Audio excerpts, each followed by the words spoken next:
Bora começar o vídeo com aquele tradicional giro de notícias e a imprensa saudita afirma que Luiz Castro ficará desempregado. Nesse sábado, o time dele, o Al Nassr, perdeu mais uma vez para o Al Hilal. Agora na final da Supercopa da Arábia Saudita, a vitória do Al Hilal por 4-1, título para a equipe de Jorge Jesus e mais um vice-campeonato para o treinador português. Aguardemos a confirmação da notícia. Bora contar também que Silvio Santos nos deixou, o dono do SBT e talvez o maior comunicador da história do país. Alguém que falava de igual para igual com qualquer categoria, classe, um cara revolucionário no mundo da televisão, começou sua história na rádio e faleceu na última madrugada, 93 anos de idade. Minhas condolências a todos os milhões de fãs de Silvio Santos, que no mundo da bola era ligado a Fluminense e Corinthians. Bora falar agora sobre Tassiano, autor dos 2 gols da vitória super importante do Bahia por 2-0 contra o Grêmio na tarde desse sábado, jogo disputado no Alfredo Jaconi. Resultado que levou o Bahia aos mesmos 38 pontos de Palmeiras e São Paulo. É bem verdade que o Bahia tem jogos a mais.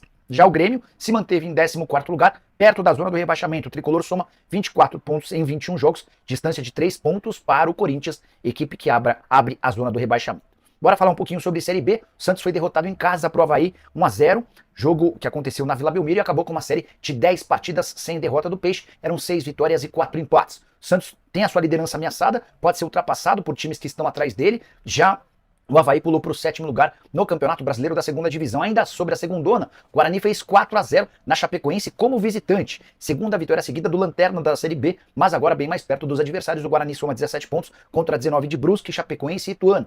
Para completar o giro de notícias, a Inter de Limeira é a primeira classificada para as quartas de final da Série D. É também a única representante do futebol paulista. O time de Limeira venceu o Nova Iguaçu fora de casa por 1-0, empate em 0-0 no jogo da ida. O Nova Iguaçu está eliminado e a Inter está na próxima fase.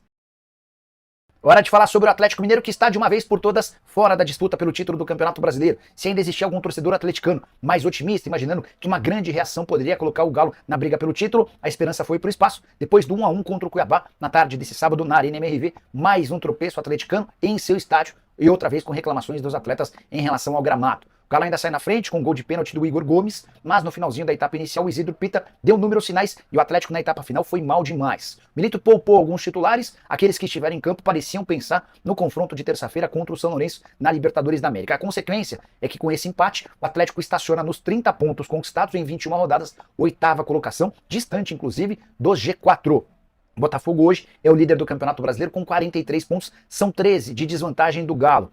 Ou seja, o Atlético precisaria de uma campanha espetacular, algo que não vem sendo mostrado pela equipe do Gabriel Milito. A tendência é que o Atlético invista nas Copas em detrimento do Campeonato Nacional. Só vale a lembrança de que o Galo ainda tem um jogo a menos do que os seus principais concorrentes. Terceiro empate consecutivo do Atlético. Havia empatado com o Cruzeiro no Mineirão, contra o São Lourenço fora de casa. Esse é o mais frustrante de todos os empates. Empate dentro de casa com um time seriamente ameaçado de rebaixamento. Hora de falar sobre a minha Portuguesa, que já sabe quem vai enfrentar no mata-mata da Copa Paulista. Nesse sábado, vitória por 1-0 contra o São Caetano, mais uma vez gol do Maceió.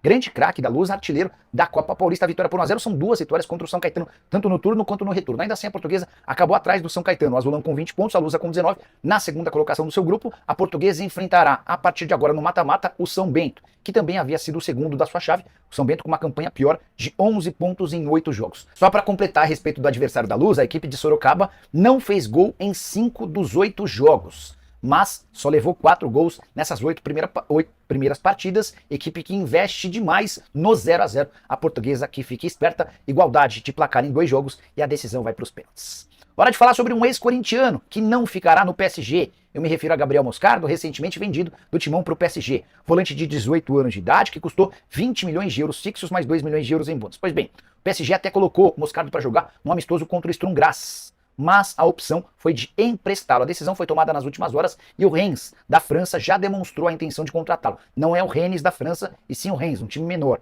Basta agora que o Moscardo aceite esse empréstimo de uma temporada.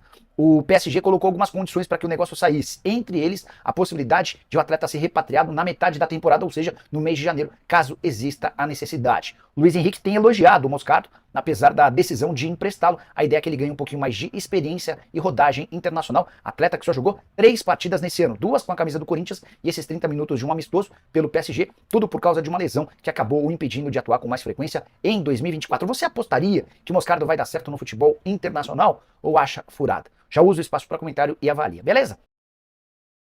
Hora de falar sobre Palmeiras e São Paulo que se enfrentam nesse domingo no Allianz Parque e as comissões técnicas dos dois times decidiram ousar nas escalações. O São Paulo vai com um time totalmente reserva, pelo menos de acordo com o treinamento desse sábado. Luiz Ubeldia mandou a campo, na última atividade antes do clássico, Jandrei, Igor Vinícius, Sabino Ferrarese e Patrick. Lisieiro, Marcos Antônio, Rodrigo Nestor e Michel Araújo, Wellington Rato e André Silva.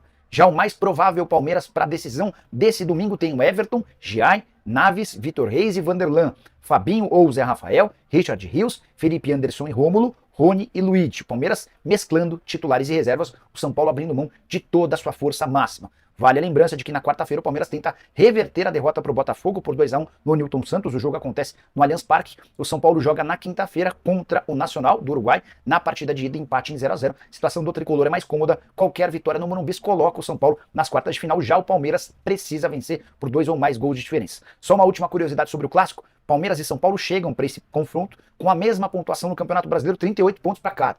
O Palmeiras é o quarto, o São Paulo é o quinto. O Verdão leva vantagem nos critérios de desempate. Apesar de terem o mesmo número de vitórias, o Palmeiras tem um saldo de gols melhor. Bora fechar o vídeo para falar sobre Michael. O que falta para que o atacante seja anunciado como reforço do Flamengo? Posso contar para vocês que entre Flamengo e Michael a coisa deu uma bela avançada.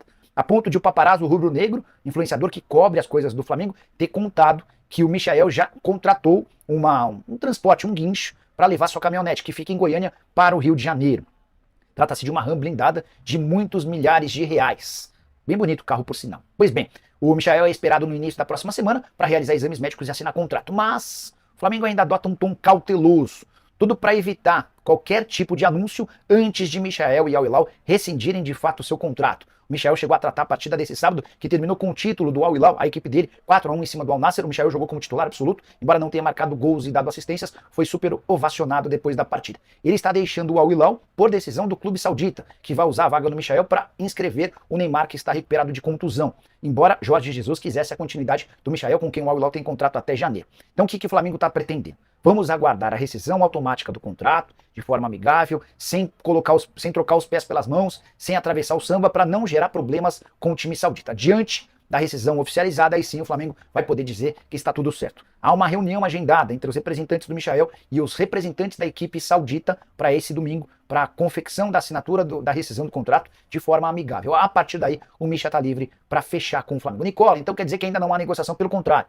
Entre Flamengo e Michael está tudo bastante avançado. Eu já havia contado para vocês pela manhã que vários dos outros pretendentes saíram fora da disputa. O Corinthians, o Grêmio e o Cruzeiro nem fizeram proposta, depois da pedida de 5 milhões de euros por temporada ou 2 milhões e 300 mil reais. O Neon SC, time da segunda divisão do futebol saudita, acaba de contratar um atacante da seleção egípcia para a última vaga de estrangeiro. Eles se incomodaram com a demora do Michael para responder a uma proposta espetacular, que poderia chegar a 4 milhões de reais por mês, incluindo bônus. Diante desse cenário, tudo se encaminha para que o Michael vire reforço rubro-negro, mas nesse momento, por conta dessa questão burocrática envolvendo Michael e Al Hilal, a cautela é super importante. Só para arrematar sobre o Fla, rubro-negro que tem uma decisão para ser disputada nessa semana, e eu nem me refiro só ao jogo contra o Bolívar em La Paz. O time sub-20 do Flamengo disputa a final do Mundial da categoria no dia 24, Maracanã, decisão contra o Olympiacos. E a grande preocupação do Felipe Luiz, que é o técnico, e dos demais integrantes da comissão técnica do sub-20 em relação à possibilidade de o Tite utilizar alguns dos meninos do sub-20 para integrarem o elenco que joga em La Paz no dia 22. Será que daria tempo? Há a possibilidade de perder jogadores importantes para esse confronto contra o Olympiacos?